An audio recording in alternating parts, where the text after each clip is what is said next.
បាទជំរាបសួរនៅពេលនេះដែរខ្ញុំមានសមីការណក្រេទី1មានមួយអាញាត់យកមកដោះស្រាយបាទសមីការនេះដែរគឺមាន 2x ដក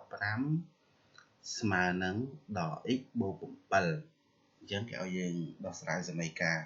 អញ្ចឹងដោះស្រាយសមីការមានន័យថាគេឲ្យយើងរកតម្លៃ x តើ x ហ្នឹងស្មើនឹងប៉ុន្មានបាទអញ្ចឹងដើម្បីយើងដឹងថាដើរដោះស្រាយយ៉ាងម៉េច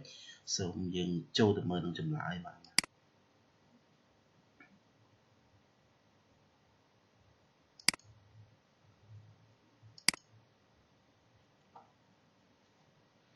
បាទដំណោះស្រាយយើងមាន 2x ដក5ស្មើនឹងដក x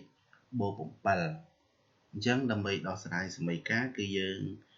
បោះ x មកខាង x តម្លៃដែលអត់មាន x គឺយើងបោះទៅមកខាងអញ្ចឹងមើលថាមានអញ្ញត្តិយើងបោះមកខាងអត់អញ្ញត្តិយើងបោះទៅមកខាងអញ្ចឹងនៅខាងនេះគេហៅថាអង្គទី1ហើយនៅខាងនេះគេហៅថាអង្គទី2អញ្ចឹងអញ្ញត្តិគឺយើងដាក់នៅអង្គទី1អត់អញ្ញត្តិគឺយើងបោះមកអង្គទី2បាទអញ្ចឹងពេលដែល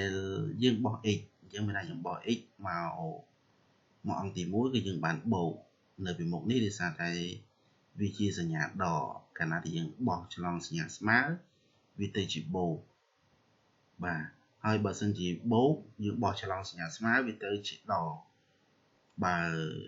គុណយើងបោះឆ្លងសញ្ញាស្មើវាទៅជាចែកបោះឆ្លងសញ្ញាស្មើវាទៅជាគុណអាហ្នឹងគឺជារូបមន្តអាហ្នឹងយើងត្រូវចាំបាទពេលអញ្ចឹងខ្ញុំបោះ x មកអង្គទី1អញ្ចឹងបានបូកហើយ5នេះវាអត់មានអញ្ញត្តិទេយើងបោះមកអង្គទី2មកអញ្ចឹងដល់បោះឆ្លងសញ្ញាស្មើវាទៅជាបូកបាទអញ្ចឹងយើងបាន 2x បូក x 2x បូក x គឺបាន 3x អញ្ចឹងយើងយកមេគុណគឺយើងបូកជាមួយមេគុណអានេះដោយសារតែ